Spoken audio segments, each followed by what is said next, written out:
Hi, how's it going? This is Resident of Collinwood, and I'm here to review Rob Zombie's Halloween 2.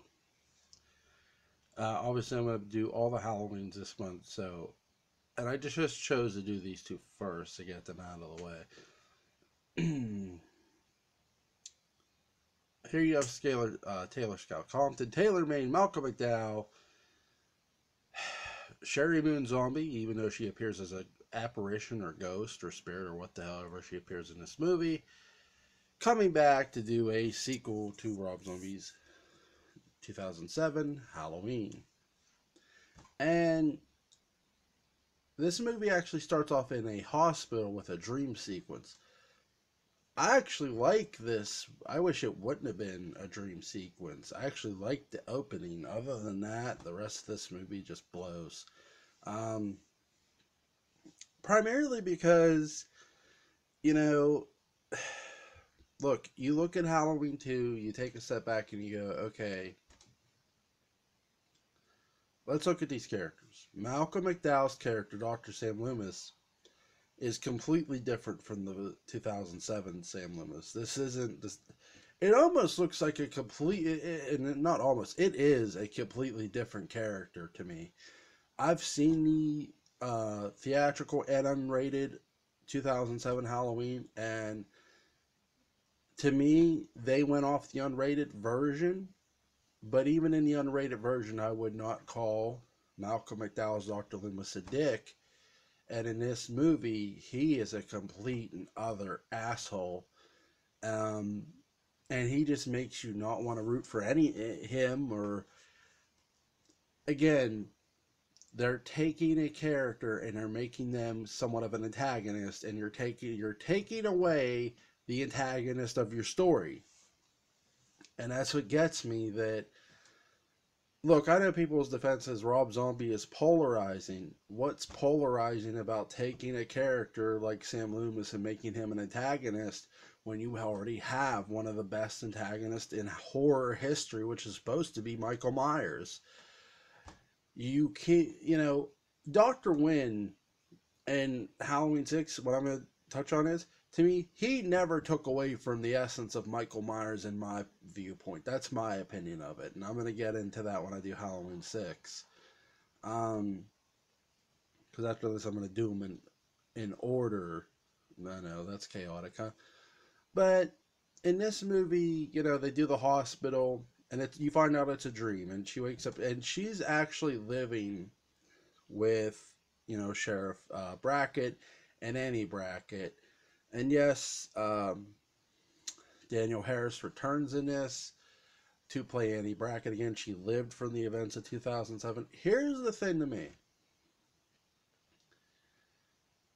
Honestly, other than I love the tension between the two characters of Angel Myers, because that's what they reveal her as after they reveal her, and Annie Brackett. I love the two actresses, their banter. But other than that, I feel this movie is just a lot ado about nothing.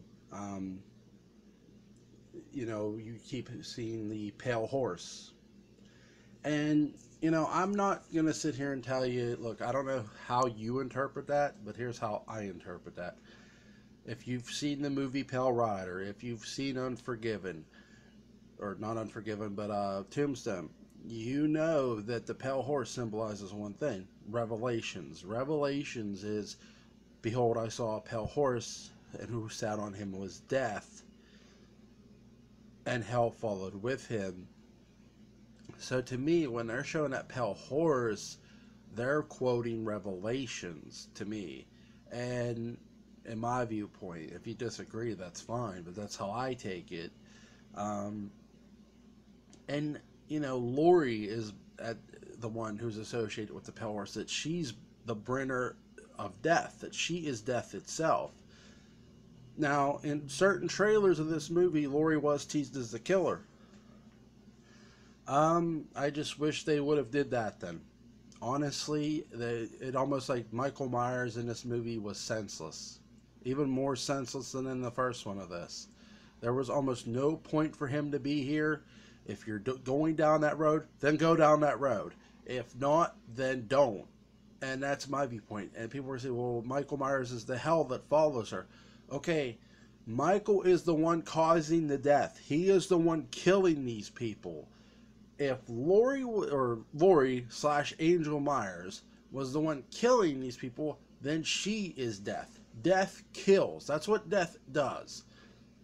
That's the definition of death. Death kills. Period. Or brings death to people. Okay, she's not really bringing Michael Myers to anyone. Ever. Michael Myers brings himself to those people. And that's what I'll say is, she causes nothing. Nothing. And by the end of this movie, you know, you see her, after Loomis is killed off by Michael Myers, you see her kill Michael Myers. And she puts on the mask. I'm not here to change your opinion about this movie. This is my viewpoint, my review. I'm not here to rant about it. I'm here to talk about it. And again, too, they make a lot of the characters in the first movie irrelevant. They do nothing to touch up on the stepdad. They mention him in no way, shape, or form. You have literally characters who... There are characters in this that had a lot of potential. I've said before in my previous... I felt Sherry Moon Zombie could have did something different other than come back and play this ghost. I felt they could have let her character live and do something more significant. They didn't know, and they went down this road that led the franchise in the deepest drought you could be in, because we had rumored movies, then we finally got a movie in 2018, obviously. Did Rob Zombie help the franchise? In 2007, he drew money for the franchise, okay? So they made a sequel. The sequel sucked, and it did not revitalize the franchise in the way people think. It just... I think, here's the biggest issue. This movie isn't a remake either. And at iBarnabas, shout out to him, said about that the 2007 movie is a retelling. I would say part of it is, yes, this movie isn't a retelling at all. It's literally its own thing. There's no, other than the dream sequence of the hospital, which isn't that long, they don't really retell much at all in this. So to me, this isn't a retelling or remake here, but I agree with that iBarnabas that the 2007 is sort of a retelling of somewhat of Carpenter's, but not like the whole film to me isn't John's, it's Rob's for the main part.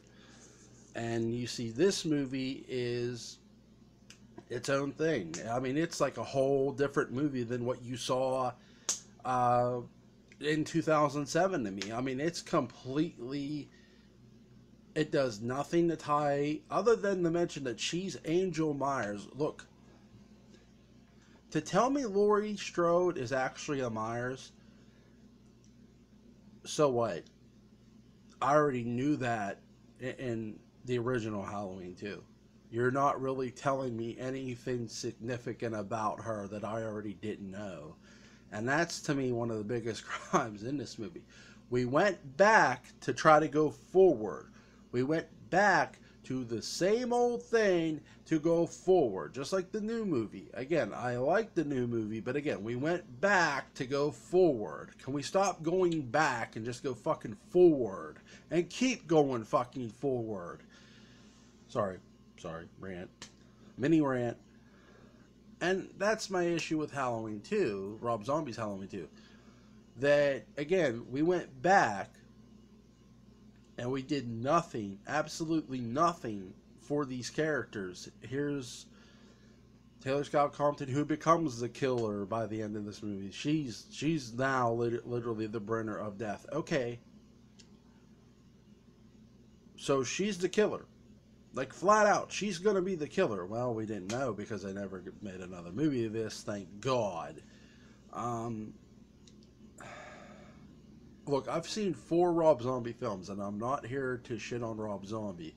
I just don't like his storytelling. I'm not a fan of it.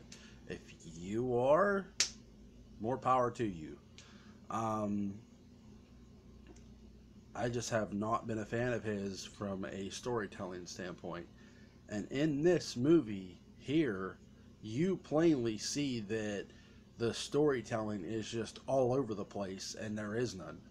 I mean, literally, if you're going to suggest that someone is the killer in this and suggest, look, they're the bringer of death, their death itself, then make them the killer. Make Angel Myers your killer.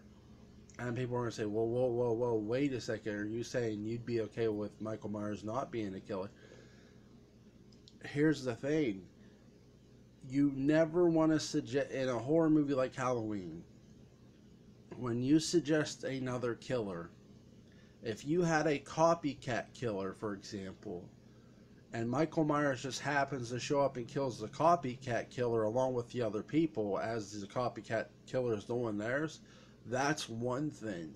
But if you take a whole nother character and say this character could be the killer, we're trying to build them up as the killer, then turn around and say, well, no, Michael Myers really is alive and he's been the killer all this time, to say he's been the one killing all this time, that's just silly when you've hinted throughout the entire movie that this girl, Angel Myers, is your killer, and to turn around and say she's not is completely hypocritical bullshit. Again, this is why I'm not a fan of his. This is why I don't like his stuff, because you're look, I don't mind misdirect, but when you're literally misdirecting me and turning around and giving me the finger and going, no, no, no, no, no, Michael, then don't give me Revelations. Don't give me that pale horse shit, because I know what Revelations is. Okay? This is not the first movie, nor will it be the last to use Revelations. Use those words, the pale horse thing. It isn't the first, and like I said, it won't be the last. Go look it up. You can see any movie that's used it prior to Rob's. I'm sure it's out there. So, taking deep breaths. That's my review. I give this movie a 1.5. It gets a lower rating than the first one. I just completely did not like it at all. And again, they do nothing for their characters. Nothing. Like, share, comment, subscribe, or just leave me a message saying, you probably hate my guts. Look, I'm not here to... Look, if you like Rob's stuff, good, great. I don't, okay? You guys have a nice day. I'm going to get back to writing now.